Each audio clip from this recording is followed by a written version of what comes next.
o nosso curso sobre o Catecismo da Igreja Católica. Interpretação do depósito da fé. O depósito da fé confiado à totalidade da Igreja. Tá? Número 84. Então, esse depósito da fé transmitido na tradição oral da Igreja, e na Igreja ele é confiado à totalidade da Igreja. Recordem, irmãos, que a nossa Igreja Católica tem 3 fontes de revelação: Sagrada Tradição, Sagrado Magistério, Sagrada Escritura. Não esqueçam, esse é um dado muito importante da nossa doutrina católica. O patrimônio sagrado da fé, chamado em latim Depositum Fidei, contido na Sagrada Tradição e na Sagrada Escritura, foi confiado pelos apóstolos à totalidade da Igreja. Então, se destina à totalidade da Igreja, não só ao Papa, aos bispos, aos padres, aos religiosos, às religiosas, aos consagrados, às consagradas, mas a toda a Igreja Católica. Apegando-se firmemente a ele, a quem?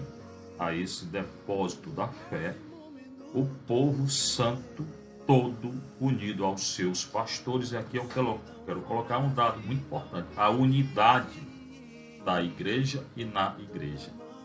Unidade hoje muito combatida, muito se critica a Igreja, né? Não devemos esconder e esquecer a unidade, devemos lutar pela unidade da Igreja. Nunca esquecer que somos unidade em torno de Pedro, do Papa, tá? E lutar por essa unidade. Podemos até ter opiniões divergentes em alguns aspectos, não em todos, né? Claro que fiel à doutrina, mas não esquecer a unidade da Igreja. A única igreja cristã que tem essa unidade em torno de Pedro, Papa, é a Igreja Católica Ocidental, nós, Apostólica Romana. Então devemos lutar por essa unidade. Nunca esquecer. Não só não esquecer, lutar por essa unidade. Unido a seus pastores, Papa, bispo local, ordinário local, aqui Dom José Antônio, na Arquidiocese de Fortaleza, persevere continuamente na doutrina dos apóstolos. É isso que eu tenho insistido nesses dias e nesse curso. A doutrina da Igreja Católica. Conhecer a doutrina católica. Sagrada Tradição, Sagrado Magistério, Sagrada Escritura, doutrina católica. Se aprofundar na doutrina católica e lutar contra aquilo que é contra a doutrina católica. Na doutrina, então, perseverança na doutrina dos apóstolos e na comunhão. Comunhão fraterna, comunhão eucaristia, fração do pão e nas orações. É nosso dever, nossa obrigação orar e orar continuamente. Carta aos Tessalonicenses. Nunca esquecer a oração. A oração é primordial na vida do cristão, na vida do católico romano, nós. Oração, confissão, adoração, missa, caridade fraterna, jejum, penitência. Essa é a vida de oração do cristão, do católico. De modo que na conservação, no exercício e na profissão de fé transmitida, se cria singular unidade de espírito entre bispos e os fiéis. Essa unidade que o número 84 insiste. Essa unidade na Igreja e da Igreja. A Igreja Católica nossa romana, ela vive em torno da unidade. Isso é um dado importantíssimo que as outras igrejas cristãs não têm.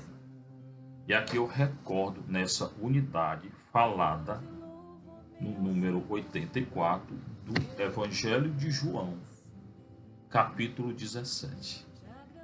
A oração de Jesus, quando ele ora pela unidade, depois do lava-pés, próximo à sua morte e ressurreição, o Senhor ora pela igreja e pela unidade da e na igreja.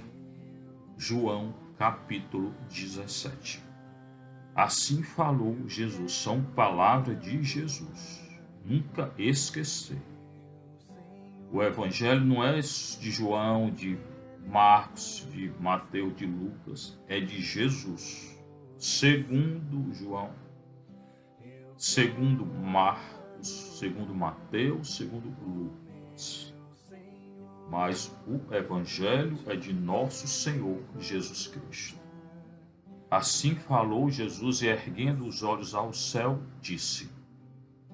O erguer na Sagrada Escritura é o verbo da ressurreição, do ressuscitar.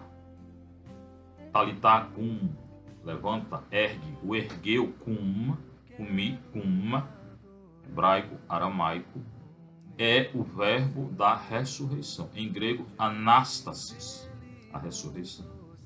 Então, erguendo os olhos ao céu, aqui já tem uma clara alusão à ressurreição do Senhor.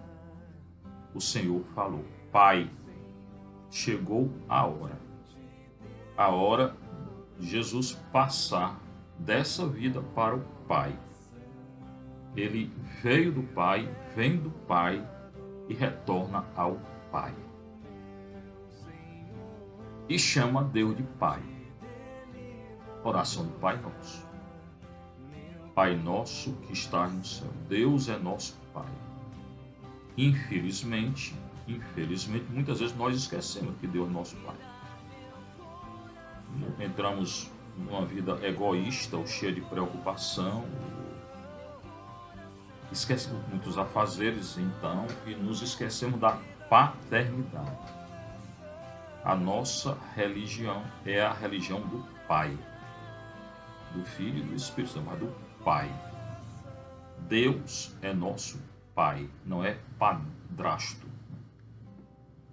É Pai. Cuida de nós como Pai. Olha-nos como Pai. Tem zelo por nós como Pai. Se preocupa por nós, conosco, como Pai. Deus é Pai, irmão. Então, nesse período de crise, essa pandemia terrível, que a ciência não consegue entender o que é, e não tem ainda uma solução, não esqueça que Deus é nosso Pai. E que Ele nunca vai abandonar a sua Igreja Católica Apostólica Romana, nem abandonar aqueles que são fiéis à doutrina da Igreja Católica Apostólica Romana, porque Deus é nosso Pai. E eu não tenho outro Pai. Eu não tenho outra religião.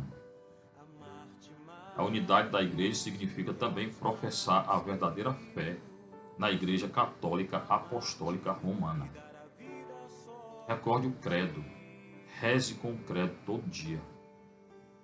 O credo é a nossa profissão de fé. A nossa doutrina católica está no credo, que o catecismo vai contemplar daqui a pouco. Tá? A nossa fé é monoteísta. Escuta, Israel, o Senhor é um só. Hoje há uma grande confusão. Muitos católicos estão esquecendo o monoteísmo católico por causa de um falso ecumenismo e aceitando ou abraçando ou concordando com a existência de outros deuses. Quem aceita, concorda com a existência de outro, aceita a existência de outro Deus, não é mais católico. Não é mais católico. Quem aceita a existência de outros deuses, a fé não é mais católica, monoteísta, é monolátrica ou politeísta. Exemplo muito atual: quem comunga e vai ao candomblé, macumba, religiões afros que acreditam em outros espíritos ou deuses, não é mais católico, é monolátrico. Então, e qual é a diferença entre monoteísmo e monolatria? Monoteísmo, creio em um só Deus. Só existe um Deus, Pai de nosso Senhor Jesus Cristo. 3 pessoas, um Deus, Pai, um Deus só, e 3 pessoas, Pai, Filho e Espírito Santo. Mas é um Deus só.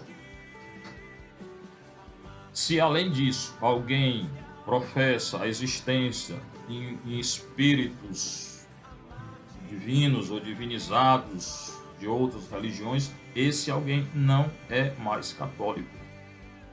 Por isso que quem vai a macumba, umbanda, quimbanda, candomblé ou outra religião não pode comungar na Igreja Católica. Quem aceita a existência de outra divindade, seja qual for, não pode comungar na Igreja Católica. Quem vai a um culto espírita não pode comungar na Igreja Católica, porque invoca os mortos, e a Sagrada Escritura, que é fonte de revelação na Igreja Católica, condena a invocação dos mortos. Leia. Quem comunga na Igreja Católica e aceita a existência da Pachamama, que é uma deusa aí, mãe terra, não é? E foi invocada lá no Jardim do Vaticano. Quem invoca essa deusa não é católico, apostólico, romano. Não tem uma fé monoteísta, tem uma fé monolátrica ou politeísta, que é pior ainda. Então, nada de espírito de floresta, de espírito de árvore, de espírito de natureza, de espírito de Exu e sei lá o que, nada de invocação de mortos. Quem professa qualquer uma dessas religiões, entre aspas, ou invocações, não é católico, apostólico romano. Ou também quem vai à maçonaria não é católico, está excomungado, fora da comunhão da Igreja Católica. Não pode ser maçom e católico, porque a maçonaria é uma associação relativista, né, que profeta, cada um pode ter o seu Deus. Para nós católicos, cada um pode ser teu Deus, ter o seu Deus, não. Só existe um Deus.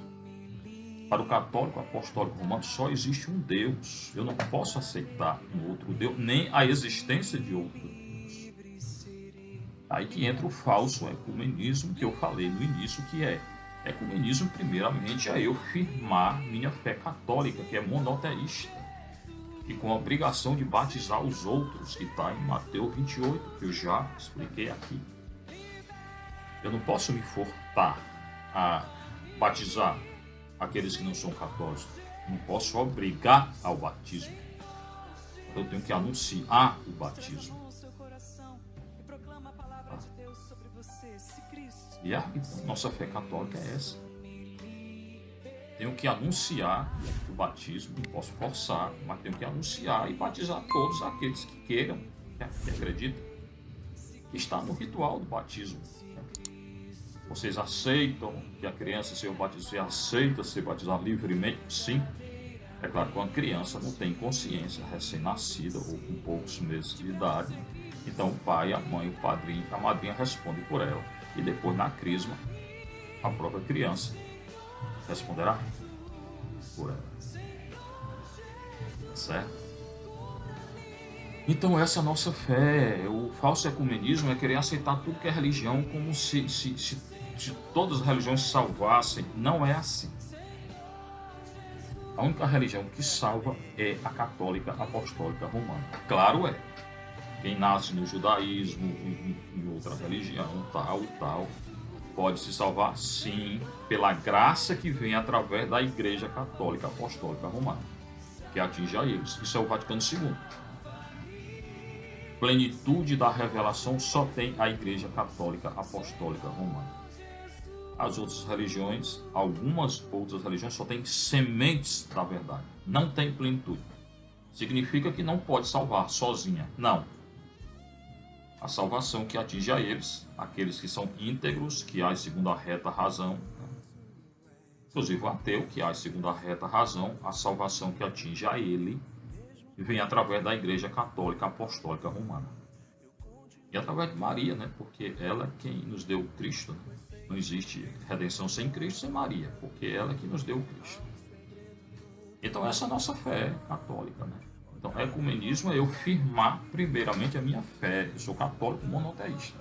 Não aceito nenhum outro Deus. Então, cuidado com o diálogo religioso. Tá? Cuidado. Qual é a religião, outra religião mais próxima a nós? Católico ortodoxo. Diferença, não aceitam a autoridade do Papa. Dá para conversar com ele? Dá. Mas não dá para renunciar, né? A nossa unidade em torno do trono de Pedro e do Papa. Isso não renunciamos. Dialogamos, mas não renunciamos à nossa fé católica apostólica romana. Depois o diálogo com os protestantes, sem esquecer que o protestantismo é uma heresia, né? Porque eles negam todo o sacramento. Santa Teresa d'Ávila chama eles de hereges, né? Eles negam todo o sacramento. Conseguimos dialogar um pouco, sim, mas o fato deles não aceitarem nenhum sacramento da Igreja Católica, recordem o batismo e a Eucaristia, né? Os primeiros fundamentos da nossa fé. Como é que a gente pode aceitar tudo que eles fazem? Não. Eles não aceitam nenhum sacramento da Igreja Católica. Só aceita a Sagrada Escritura. Nós temos 3 fontes de revelação. Eles só têm uma, a Sagrada Escritura. Nós temos 3. Sagrada Tradição, Sagrada Escritura, Sagrado Magistério. Então posso concordar com o protestantismo? Não. Não. O Deus é um só. Eles creem em Cristo, nós também, mas diferença muito grande. Eu não vou me converter ao protestantismo. E tenho que anunciar a verdade católica, apostólica, romana, firmar a minha fé na fé católica, apostólica, romana. Ao menos com o protestante, com o católico ortodoxo, né? Eles creem em Cristo. Então isso já é muito importante. Mas tem muita diferença entre nós e os protestantes, tá? Essa reabilitação do Lutério aí, cuidado. Lutero tem afirmações heréticas, quando não aceita os sacramentos da Igreja Católica, nem as 3 fontes da revelação. Tem gente que estuda hoje muito Igreja Protestante, gente católica, e a reforma protestante e tal, e esquece a contra-reforma da Igreja Católica. Ele estude a Igreja Católica, se você é católico, tá? Romano, apostólico romano. Depois, os judeus. A afinidade com os judeus é que eles creem num Deus só. O Deus de Abraão, Isaac e Jacó é o pai de nosso Senhor Jesus Cristo. Pronto, fica aí a afinidade. O resto, muito diferente. O Islã, pior ainda, porque o Islã não considera Cristo Deus. É um profeta, não sei o quê. E eles ainda hoje professam a guerra santa. Segundo o Corão, eles podem matar quem não é do Islã. E vão para o céu. Se matar, isso é um absurdo. Não podemos professar essa fé islâmica. A semelhança é que eles creem no Deus de Abraão e tal, tudo bem. O Deus abrâmico, né, que é o Deus do Ismael. Né, eles se dizem descendentes de ismaelitas. Só isso, a semelhança. Eles não têm Cristo como Deus. Então, e depois as outras ainda, budista, não tal, que não tem nem Deus, confucionista. Não é? É sempre difícil, porque essas religiões orientais aceitam a reencarnação e a reencarnação é contrária à fé católica. Os judeus tinham um partido dos saduceus, sacerdotes, né, que não acreditavam na ressurreição. Esse povo da oriental aí, religião oriental, não aceita a ressurreição. Eles aceitam a reencarnação, dizem que a pessoa nasce várias vezes, morre, se purifica, se reencarna num animal, não sei o que e tal. Não existe. Lê aquela parábola de Lucas, né, do rico e do Lázaro. O Lázaro queria comer a sobra da mesa do rico, o rico não deu, o Lázaro foi para o céu, o rico para o inferno. Aí o rico queria voltar para avisar aos outros, e Abraão disse, não, você fica aí. Nasce uma vez, morre uma vez, e depois ressuscita uma vez. Céu, purgatório, inferno. Não volta, ninguém reencarna nem volta. Essa passagem de Lucas é contra o espiritismo e a reencarnação. A palavra reencarnação não existe na Bíblia. A palavra reencarnação não existe na Bíblia. A palavra ressurreição existe. Então, reencarnação é uma coisa criada aí pelo Allan Kardec, que era um católico mais ou menos francês, foi conhecer as igrejas não, religiões do Oriente, lá, budismo e tal, entrou em contato com a reencarnação e quis colocar a reencarnação dentro do Evangelho e não existe. Esse Allan Kardec é outro herético total. Quis conciliar o que não é conciliável. Então, atento, nós católicos não podemos conciliar ressurreição com reencarnação. Espiritismo é uma mentira. E essas religiões orientais aí, que hoje abundam no Ocidente, que pregam a reencarnação, é uma grande mentira. Então, atento a essas religiões orientais que pregam a reencarnação. Não existe reencarnação. Se nasce uma vez, se morre uma vez, se ressuscita uma vez, se vai para o céu, para o purgatório ou para o inferno. Essa é a nossa fé católica apostólica romana. E o nosso curso é sobre a fé católica apostólica romana, a doutrina. Pai, chegou a hora de Jesus em João 17. A hora o quê? A hora da glorificação dele. A hora dele passar desse mundo para o Pai. Dele se entregar ao Pai. E o Pai vai glorificar Jesus como ressuscitando. O Pai glorifica Jesus ressuscitando Jesus. Quem ressuscita Jesus? O Pai. E o próprio Cristo, que ele é Deus. Tanto que o verbo em grego o grego usa dois verbos para falar da ressurreição de Cristo. Ou essa construção, o Pai ressuscita o Filho, ou o Filho se ressuscita, porque é Deus. No grego, o médio, né, ou passivo. Cristo foi ressuscitado pelo Pai, passivo. Ou Cristo ressuscitou por ele é Deus. Mas é o Pai que glorifica o Filho, fazendo o Filho retornar à glória. E o Filho glorifica o Pai, cumprindo a vontade do Pai. E nós, quando cumprimos a vontade do Pai, a nossa vocação, ou como sacerdote, ou casado, ou leigo, quando cumprimos a vontade do Pai na nossa vocação, nós somos glorificados. Seremos e já somos glorificados pelo Pai. Quando temos uma vida de oração, confissão, adoração, missa, caridade fraterna com os mais necessitados, principalmente, jejum, penitência, o Pai nos glorifica, já aqui na terra, nos dando graças santificando, e depois daqui, nos ressuscitando com Ele. Se tivermos alguma coisa a pagar, o pecado, iremos ao purgatório, se não, direto para o céu. E se morremos em estado de pecado mortal e não nos arrependemos, então, inferno. E quase ninguém fala do inferno, existe. E quem não se arrepender, vai para o inferno, vai. Se conseguir se arrepender, purgatório ou céu. Chegou a hora de Jesus passar para o Pai. Glorifica teu Filho. Então, quem irá glorificar o Filho é o Pai. E é o próprio Filho quem suplica ao Pai. Glorifica teu Filho, Pai. Para que teu Filho te glorifique. Fazendo o quê? Cumprindo a vontade do Pai. Indo até o fim, morrendo. De morte e morte de cruz. Aqui a teologia joanina, essa da unidade da glorificação do Filho pelo Pai, se aproxima da teologia paulina. Cristo morreu e morte de cruz. Leia lá Romanos 6, que também fala sobre o batismo. Para que nós possamos morrer a morte de Cristo. Qual é a morte de Cristo? Cruz, para ressuscitarmos com Ele. para que teu filho te glorifique, fazendo tua vontade, indo até o final, morrendo a morte de cruz, Paulo, João, e que pelo poder que lhe deste, poder que Deus deu ao filho, que poder de curar, de ressuscitar, de expulsar Satanás, de batizar, nos dar a plenitude do Espírito Santo sobre toda a carne. O Filho tem poder sobre toda a carne, e tem poder sobre o demônio. O Filho tem poder sobre tudo, sobre essa doença, esse vírus que está aí. Ele tem poder sobre isso.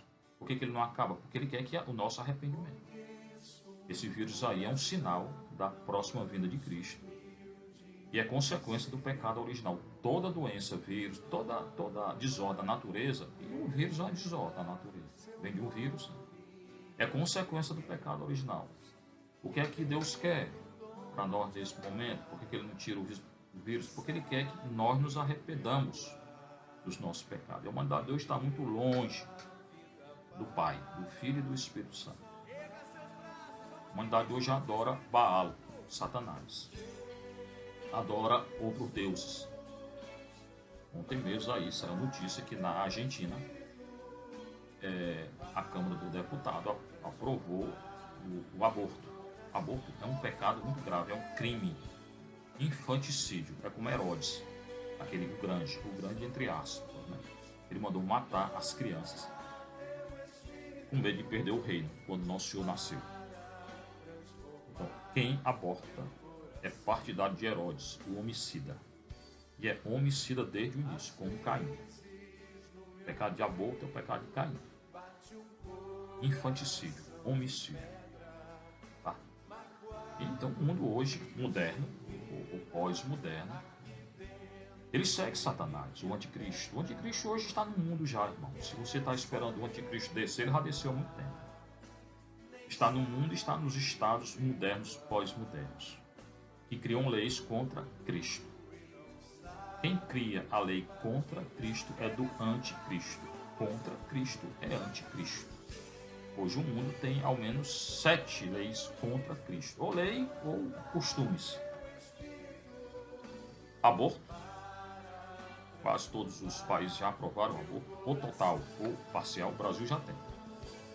Divórcio. Nem se fala mais do divórcio. Contra a lei de Deus. É do anticristo. União civil de pessoas do mesmo sexo contra a natureza e contra a lei de Deus, do anticristo. Ideologia de gênero que querem tornar obrigatória no Brasil, no mundo todo já está, né? Inclusive a ONU aí professa contra a lei católica. Ninguém escolhe o próprio sexo, se nasce com o sexo e pronto. Ninguém escolhe, nem para nascer, nem o sexo. Depois, legalização da droga. O Uruguai já legalizou a droga, alguns países querem legalizar a maconha. Começa pela maconha, depois cocaína e por aí vai. Legalização da droga contra a lei de Deus, por quê? Não posso perder minha consciência. O cara, quando está drogado, perde a consciência, a liberdade que ele tem. E aí, imagina, se o mundo do jeito que está, a droga não sendo legalizada, tem tanto erro, pecado, homicídio, imagine com a legalização da droga. As pessoas dirigindo o carro no trânsito, maconhadas ou com outras drogas mais pesadas. Depois, destruição da natureza. Deus não mandou destruir a natureza. Deus mandou dominar a natureza. Também eu não sou dominado pela natureza. Aqui tem dois extremos. Tem gente que endeusa a natureza. Não posso. Isso é monolatria, o politeísmo. Eu não posso idolatrar a natureza. Mas também eu tenho que dominá-la. Não posso ser dominado, mas também não posso destruí-la. O mundo hoje destrói a natureza. Inclusive nós, né? Quando jogamos papel no chão, ou qualquer plástico, né? Aquilo vai para o mar ou para o rio e vai criar uma destruição. Nós estamos destruindo a natureza. Latinha aí de refrigerante nas praias, joga, né? É destruição da natureza. E corrupção generalizada. No Brasil, então, a política está associada à corrupção. É o que vemos aí nos jornais, a corrupção generalizada.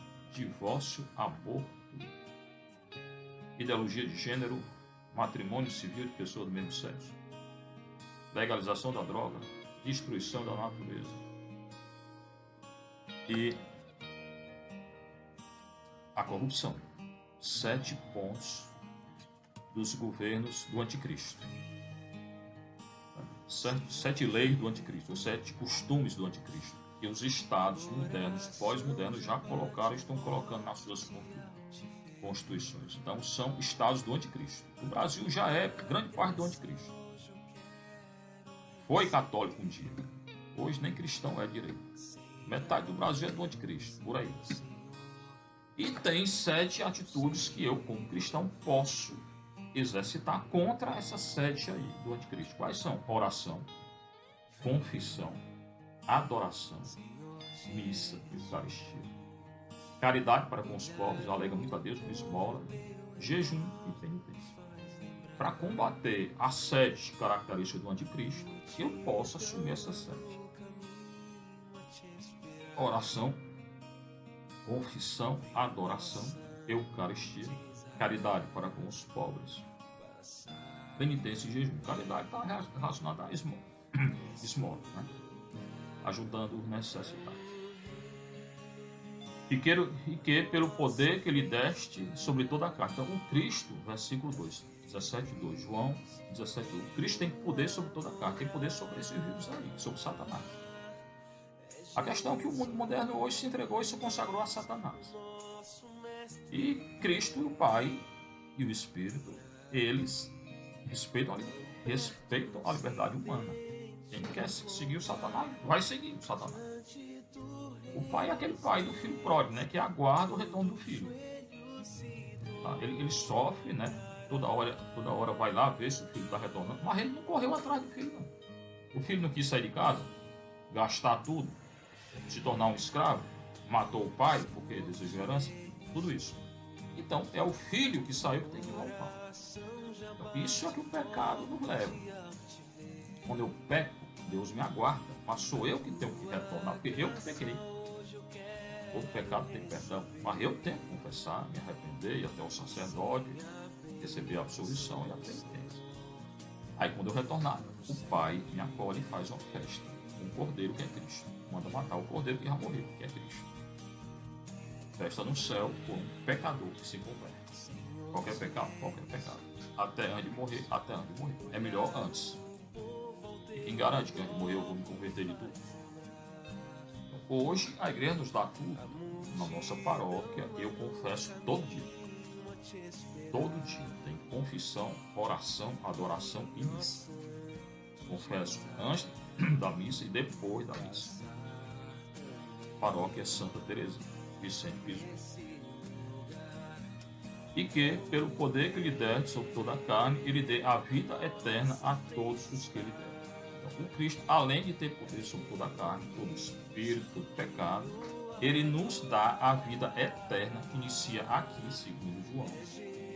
É a escatologia já realizada a todos os que lhe deste, a todos que creem nele, no Cristo e no Pai.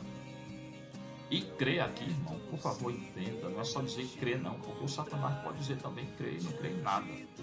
Crer significa viver, cumprir o mandamento de Deus, ser contra tudo isso aí que eu falei, do anticristo, e orar, comungar e seguir aqueles 7 passos.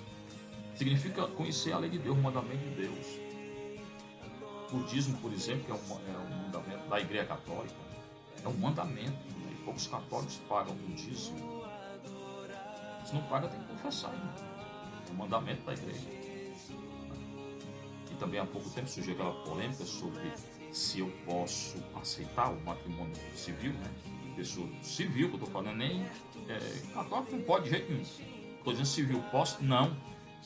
Tem um documento aí do João Paulo II e do cardeal Ratzinger, depois Papa Bento XVI, dizendo que o católico, você católico ocidental, apostólico romano, não só tenho que ser contra, como eu tenho que combater essas leis civis.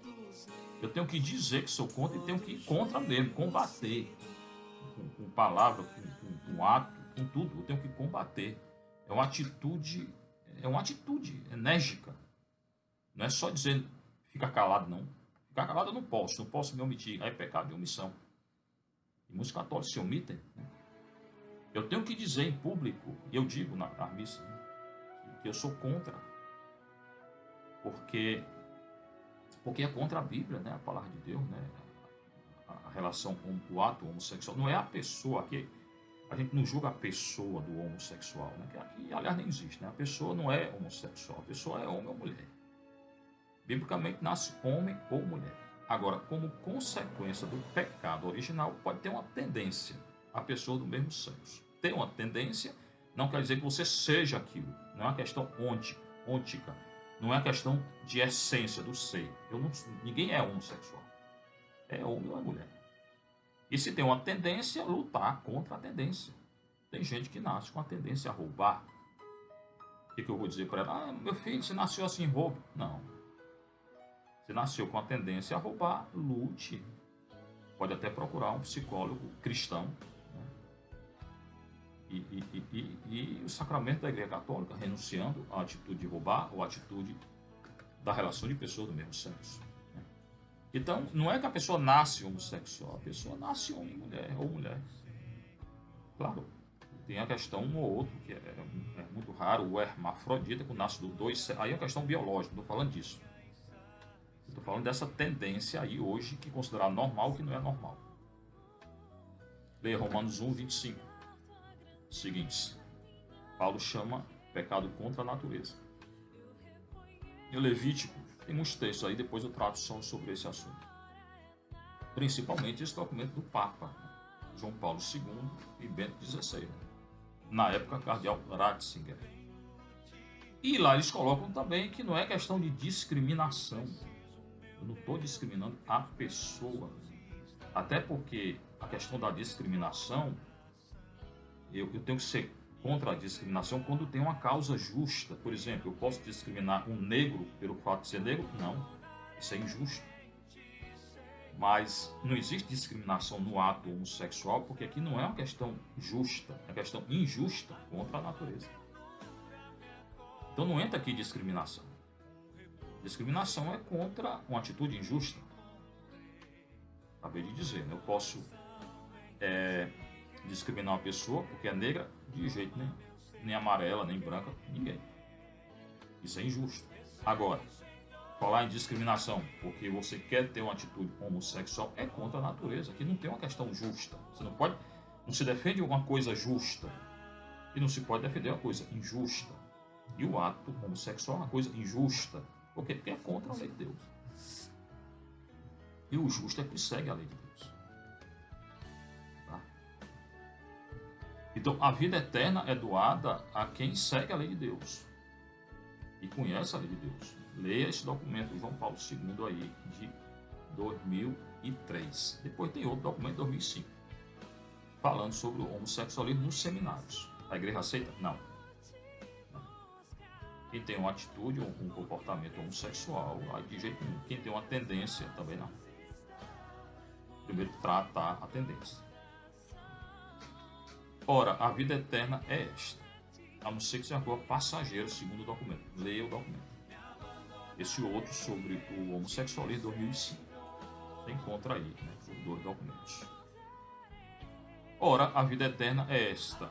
João 17,3. Que eles te conheçam, a ti, o único Deus verdadeiro. Então, o Cristo veio nos dar a vida eterna, através da fé.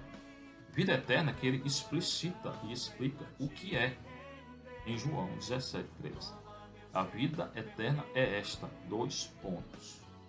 Que eles te conheçam, a ti, o único Deus verdadeiro. O único Deus verdadeiro quem é? O Pai de nosso Senhor Jesus Cristo. Allah é Deus? Não. O Deus judeu é Deus? Não. Não sei o que é Deus? Não. Quem é? O Pai de nosso Senhor Jesus Cristo. O único Deus é Ele. Tem outro Deus? Não, irmão. O que a gente vai acreditar em quê? Está aqui no Evangelho. Em grego. Escrito em grego. A vida eterna é essa. Que eles te conheçam, a ti, o único Deus verdadeiro. Quem é o único Deus verdadeiro? O Pai de nosso Senhor Jesus Cristo. Macumba tem Deus verdadeiro? Não. Espiritismo? Não. Nada. Não. Nenhuma religião tem. Só a católica, a apostólica romana. O protestante também professa esse Pai e o católico ortodoxo. Fora disso, nenhuma. Só as religiões cristãs. Mas já falei que o protestantismo também tem heresia lá. Grande. E a igreja ortodoxa não aceita a autoridade do Papa. E tem que aceitar. Porque Pedro constituiu.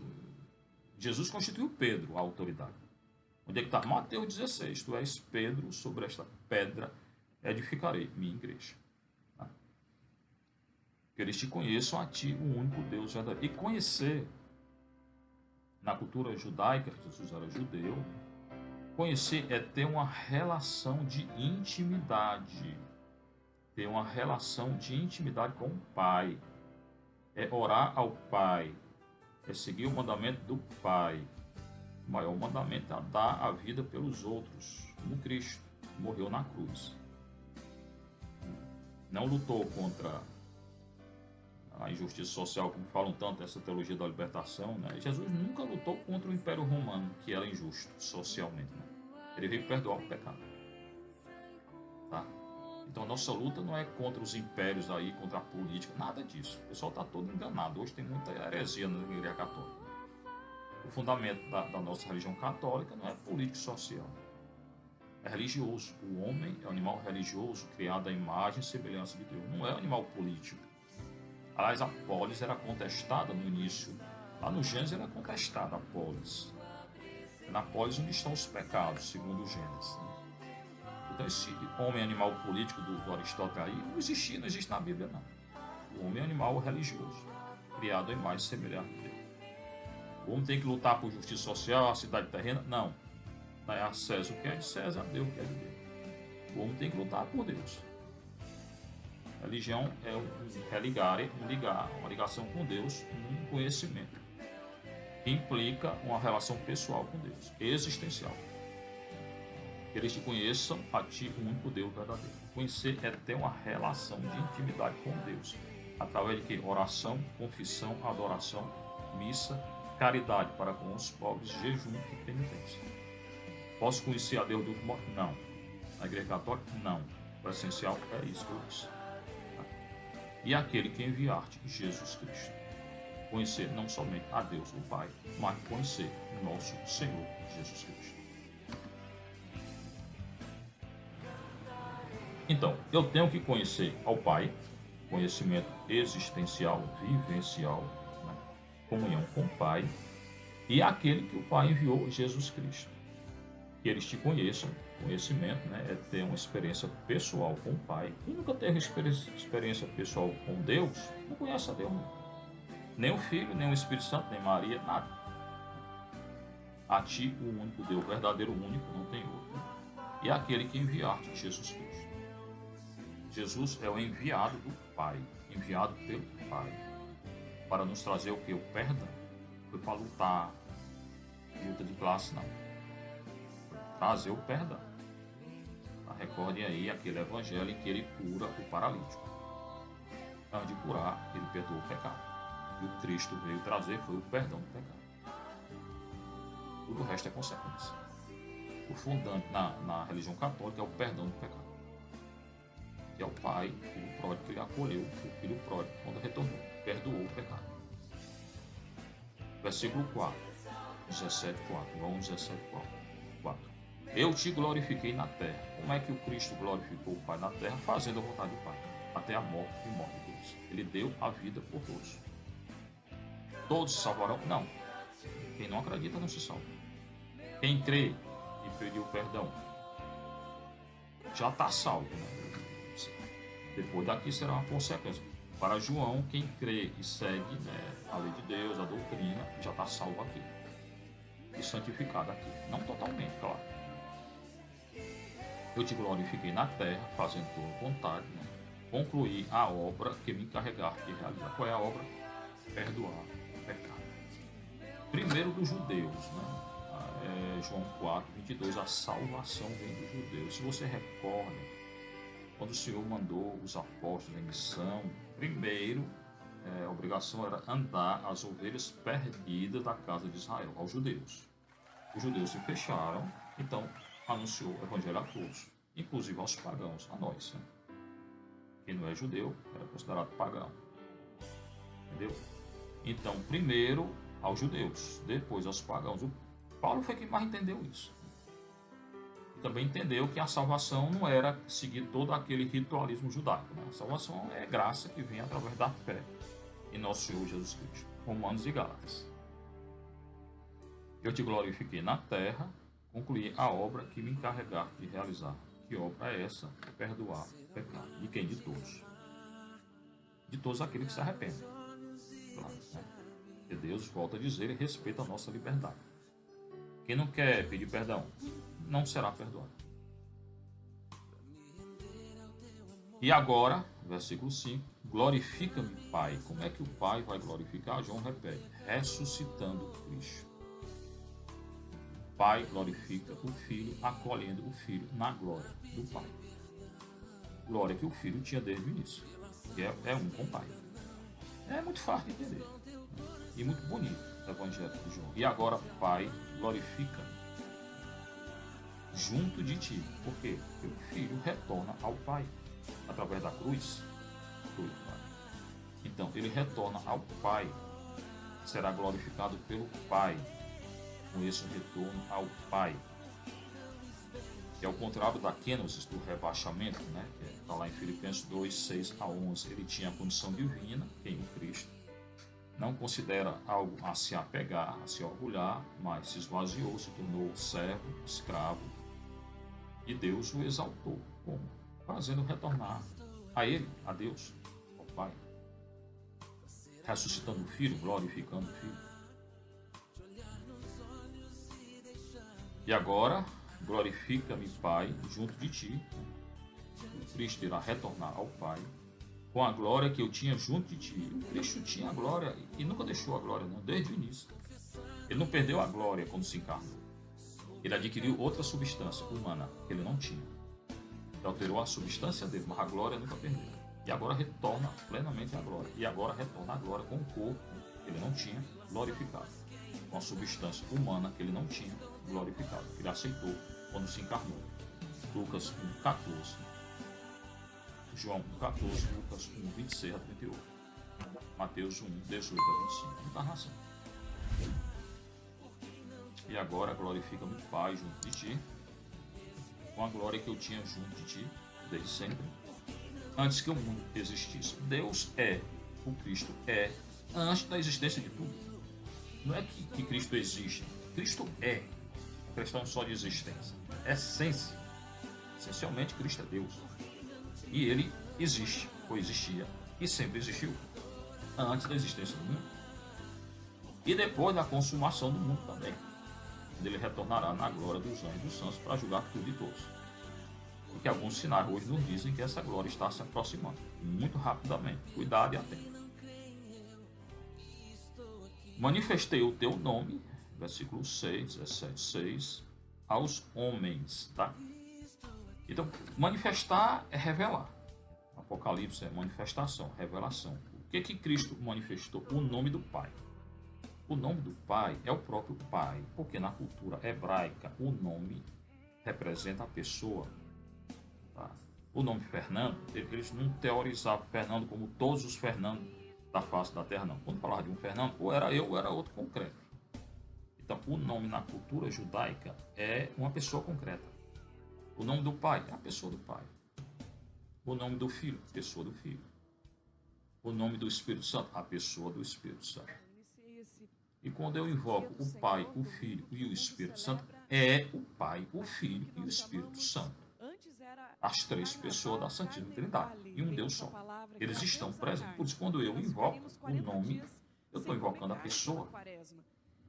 Você tem que crer nisso. Quando eu digo em nome do Pai e do Filho e do Espírito Santo, eu estou dizendo o Pai, o Filho e o Espírito Santo, pessoa concreta. Escutei tanta gente falar disso besteira. O nome é a pessoa. Por isso que fazer o sinal da cruz é muito importante, em nome do Pai, do Filho e do Espírito Santo. Eu estou dizendo em nome da pessoa do Pai, do Filho e do Espírito Santo. Eu estou falando do quê? Do Pai, do Filho e do Espírito Santo. Concretamente. Não é algo abstrato, nada disso, é concreto.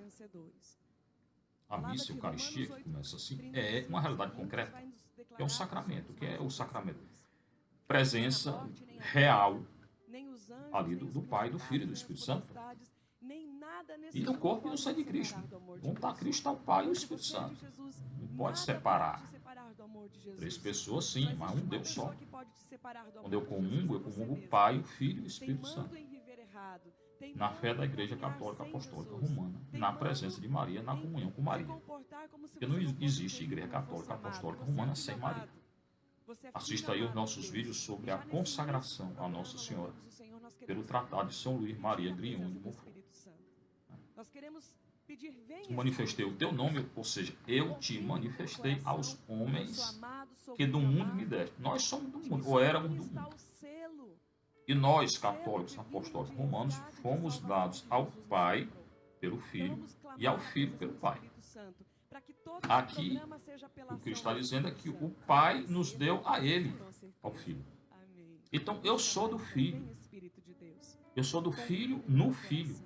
Eu sou filho adotivo. Aqui também entra a teologia paulina, Gálatas, porque é através do Cristo que eu readquiri, ou que eu adquiri a filiação divina, pelo batismo, Romanos 6 e Gálatas.